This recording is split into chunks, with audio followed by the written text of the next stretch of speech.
Hello friend, जय हिंद। आज हम बात करेंगे यूपी स्कॉलरशिप के रजिस्ट्रेशन को लेकर के और लाइव बात करने वाले हैं कि रजिस्ट्रेशन हो रहा है कि नहीं हो रहा है, और अगर हो रहा है तो किस कैटेगरी का हो रहा है, अगर नहीं हो रहा है तो किस कैटेगरी का नहीं हो रहा है। सारा कुछ हम आपको इस वीडियो में बताएंगे।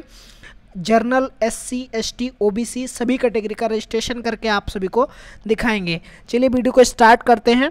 जिस भी कैटेगरी के हैं आप अपनी कैटेगरी का वीडियो देख लीजिएगा, रजिस्ट्रेशन हो रहा है कि नहीं हो रहा है।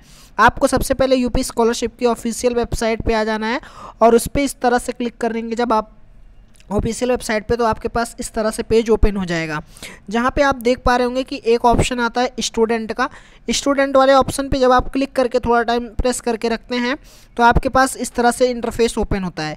यहाँ पे एक ऑप्शन होता है रजिस्ट्रेशन का। रजिस्ट्रेशन वाले पे जब क्लिक करते हैं यहाँ पे इस तरह से बॉक्स ओपन हो जाते हैं। डियर स्टूडेंट, देखिए सबसे पहले जो पहला वाला बॉक्स है वो आपका जनरल कैटेगरी और SC ST कैटेगरी के लिए है। दूसरे वाला बॉक्स जो है वो आपका OBC कैटेगरी के लिए है और थर्ड नंबर जो बॉक्स है वो माइनॉरिटी कैटेगरी के लिए है। बात करें अगर हम general category, SC ST category, तो इसका रजिस्ट्रेशन हो रहा है, बट मैं इसका रजिस्ट्रेशन भी करके दिखाऊंगा। और OBC का भी हो रहा है। OBC का अगर नहीं होगा, अगर नहीं हो रहा है तो क्यों नहीं हो रहा है, सारा कुछ हम आपको बताएंगे।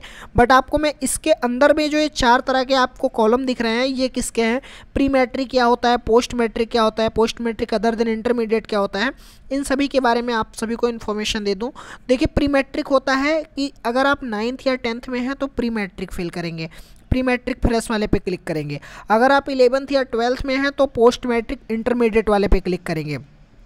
अगर आप पोस्ट मैट्रिक यानी इंटरमीडिएट के ऊपर कोई भी कोर्स कर रहे हैं तो आपको क्लिक करना है post matric other than intermediate वाले पे, ठीक है। उसके बाद में सेम इसी तरह तीनों बॉक्स में है। चलिए मैं OBC के एक पोस्ट मैट्रिक इंटरमीडिएट यानी 11th क्लास के स्टूडेंट का रजिस्ट्रेशन करके दिखाता हूँ। जब आप इस पर क्लिक करते हैं तो आपके पास कुछ इस तरह से इंटरफेस ओपन होता है, जहाँ पे आप देख पा रहे होंगे सारी डिटेल ओपन हो जाती हैं। यहाँ पे लिखा होता है कि आपको पासवर्ड कैसे बनाना है, ये भी आप देख पा रहे होंगे। देखिए लिखा है पासवर्ड की लंबाई 6 से 12 वर्णों के बीच हो सकती है। कम से कम एक संख्या, एक बड़ा अक्षर और एक विशेष वर्ण होने चाहिए, ठीक है। इस तरह से आप पासवर्ड बनाएंगे। उसके बाद यहाँ पे देखिए आपको डिस्ट्रिक्ट सेलेक्ट करना है। डिस्ट्रिक्ट मान लीजिए कि आप डिस्ट्रिक्ट आगरा के हैं तो आगरा आपको सेलेक्ट कर लेना है। जैसे आप आगरा सेलेक्ट करेंगे शिक्षण संस्थान सेलेक्ट करने का ऑप्शन आ जाएगा। शिक्षण संस्थान को सेलेक्ट करना है तो यहाँ पे जब आप शिक्षण संस्थान सेलेक्ट करते हैं तो यहाँ पे सेलेक्ट का ऑप्शन आता है, लेकिन शिक्षण संस्थान खुलता नहीं है। OBC के स्टूडेंट के में यही एक प्रॉब्लम आ रही है, ठीक है। अगर चलिए मान लीजिए हम दूसरे डिस्ट्रिक्ट को सेलेक्ट कर लेते हैं। मान लो कि आप बहराइच के हैं तो बहराइच सेलेक्ट किया। बहराइच सेलेक्ट करने के बाद जब आप शिक्षण संस्थान पे सेलेक्ट करते हैं तो केवल एक ही कॉलेज खुलता है कि गवर्नमेंट गर्ल्स इंटर कॉलेज, ठीक है। इसी तरह से OBC स्टूडेंट जो है उनमें सेम प्रॉब्लम आ रही है। मैं बात करूं अगर अयोध्या की तो आप अयोध्या कॉलेज सेलेक्ट करेंगे। जब देखिए अयोध्या डिस्ट्रिक्ट आपने सेलेक्ट कर लिया और उसके बाद में शिक्षण संस्थान सेलेक्ट करने वाले पे जब जाएंगे तो यहाँ पे केवल और केवल 3 तरह के जो स्कूल है और कॉलेज है उन्हीं का ऑप्शन आता है, बाकी स्कूल और कॉलेज का ऑप्शन नहीं आता है, ठीक है। अब मैं बात करूँ कि OBC मेन पॉइंट OBC का, तो OBC के जितने भी स्टूडेंट हैं 11th या 12th में अगर आप फ्रेश फॉर्म फिल कर रहे हैं और रजिस्ट्रेशन कर रहे हैं इस टाइम पे, अगर आपने पहले से कर लिया है तो हो रहा था, बट इस टाइम पे जो है रजिस्ट्रेशन नहीं हो रहा है, तो आपको परेशान होने की कोई ज़रूरत नहीं है। आपका जो रजिस्ट्रेशन है वो जैसे स्टार्ट होगा मैं आपको वीडियो के माध्यम से इन्फॉर्मेशन दे दूँगा और ये भी बता दूँगा कि रजिस्ट्रेशन कैसे होता है। और रही बात रजिस्ट्रेशन के लास्ट डेट की, तो अभी रजिस्ट्रेशन के लास्ट डेट की कोई इन्फॉर्मेशन नहीं है। और जो इस रजिस्ट्रेशन होगा वो आपका मान के चलिए कि इस बार जो SC ST वाले हैं उनका तो मार्च तक होगा। बाकी जो OBC के और जनरल कैटेगरी सभी कैटेगरी स्टूडेंट हैं उनका दिसंबर तक, लास्ट दिसंबर तक रजिस्ट्रेशन होगा, ठीक है। अब मैं बताऊंगा कि जनरल कैटेगरी के स्टूडेंट का रजिस्ट्रेशन हो रहा है कि नहीं हो रहा है। आपको होम पे चले जाना है दोबारा से, सेम इसी तरह से फिर से आपको लॉगिन कर लेना है। रजिस्ट्रेशन पे जाके अब किसी एक मतलब जो OBC कैटेगरी का तो हो ही नहीं रहा है। अब मैं बात कर लूँ एक बार माइनॉरिटी कैटेगरी के, तो देखिए माइनॉरिटी कैटेगरी के स्टूडेंट हैं अगर आप तो यहाँ पे जाएंगे। जब आप डिस्ट्रिक्ट सेलेक्ट करेंगे, डिस्ट्रिक्ट सेलेक्ट करने के बाद में मान लीजिए बागपत सेलेक्ट कर लिया, कोई भी एक डिस्ट्रिक्ट सेलेक्ट कर लीजिए। उसके बाद में यहाँ पे रजिस्ट्रेशन पे जाएंगे तो यहाँ पे सेम प्रॉब्लम माइनॉरिटी कैटेगरी के स्टूडेंट में भी आ रही है। अब बात करें अगर हम कि जो हमारे जनरल कैटेगरी के स्टूडेंट हैं या फिर SC ST के हैं, उनका रजिस्ट्रेशन हो रहा है कि नहीं हो रहा है।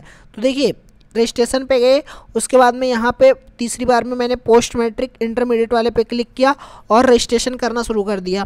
ठीक है, तो मैं पिछले वीडियो में आपको मतलब अभी आपको OBC वाले का रजिस्ट्रेशन करते टाइम मैंने बताया था कि जब आप डिस्ट्रिक्ट सेलेक्ट करते हैं तो डिस्ट्रिक्ट सेलेक्ट करिए, मान लीजिए कि आप फिर से अयोध्या सेलेक्ट कर लीजिए। अयोध्या सेलेक्ट किया, अयोध्या सेलेक्ट करने के बाद जब यहाँ पे कॉलेज सेलेक्ट करेंगे तो देखिए सारे कॉलेज का नाम खुल आपके सामने ओपन हो गया। आप किसी भी कॉलेज से हो रजिस्ट्रेशन कर सकते हैं। ठीक है, तो इसी तरह से जो जनरल कैटेगरी के स्टूडेंट हैं वो रजिस्ट्रेशन कर सकते हैं और SC ST के हैं वो रजिस्ट्रेशन कर सकते हैं। मान लीजिए मैं फर्स्ट कॉलेज जो है स्कूल जो है उसका रजिस्ट्रेशन कर देता हूँ उसके एक स्टूडेंट का। तो मान लीजिए यहाँ पे कॉलेज स्कूल का नाम सेलेक्ट कर लिया, उसके बाद जाति वर्ग समूह की बात आई तो मैंने यहाँ पे सामान्य वर्ग हैं तो आप सामान्य वर्ग सेलेक्ट कर लीजिए, अनुसूचित है तो अनुसूचित कर लीजिए और अनुसूचित जनजाति हैं तो अनुसूचित जनजाति कर लीजिए। चलिए सामान्य वर्ग सेलेक्ट कर लिया। सामान्य वर्ग सेलेक्ट करने के बाद में अब यहाँ पे धर्म आता है, तो धर्म क्या है, धर्म हिंदू, हिंदू सेलेक्ट कर लिया। उसके बाद नाम आपका क्या है, वो नाम आपको यहाँ पे पुट कर देना है। जैसे आप यहाँ पे नाम अपना डालेंगे फिर आपके पास आ जाएगा कि मोबाइल नंबर क्या है, मोबाइल नंबर यहाँ पे डाल देना है। मोबाइल नंबर डाल देंगे, मोबाइल नंबर डालने के बाद आपके पास आ जाएगा हाई स्कूल में उत्तीर्ण वर्ष, इसको सेलेक्ट करेंगे। आप किस वर्ष में उत्तीर्ण हुए हैं तो यहाँ पे आपको उत्तीर्ण वर्ष सेलेक्ट कर लेना है।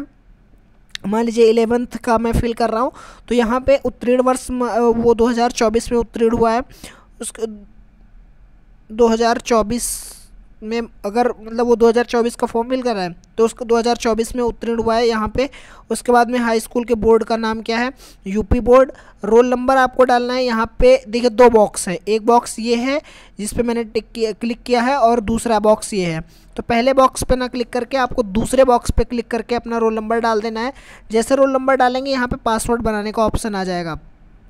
पासवर्ड बनाते टाइम आपको ये ध्यान देना है कि आपका पासवर्ड ये होना चाहिए कि फर्स्ट लेटर आपका कैपिटल होना चाहिए, उसके बाद स्मॉल लेटर में आप अपना नाम लिख देंगे। ठीक है, जब आप अपना नाम लिख देंगे उसके बाद में एक आपको स्पेसिफिक कैरेक्टर होना चाहिए, चाहे आप हैच कर दीजिए या फिर आप @ कर दीजिए या फिर एंड ऑफ ब्लॉक कर दीजिए, कुछ भी कर दीजिए, यहाँ पे एक कर देना है। तो मान लीजिए मैं @ कर दिया।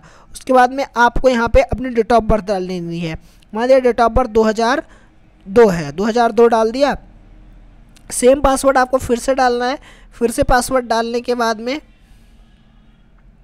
आपको फिर से दोबारा से पासवर्ड डालने के बाद में यहाँ पे जो पासवर्ड कंफर्म करवाता है पासवर्ड कंफर्म करवा देना है। फिर यहाँ पे कैप्चा कोड डाल देना है। कैप्चा कोड जो भी होगा वो सेम कैप्चा कोड डाल के यहाँ पे कैप्चा कोड डाल दिया। कैप्चा कोड डालने के बाद गेट OTP का ऑप्शन आता है, गेट OTP पे क्लिक कर देंगे। जैसे आप गेट OTP पे क्लिक करेंगे रजिस्ट्रेशन के टाइम में जो मोबाइल नंबर डाला उस पर OTP चली जाएगी।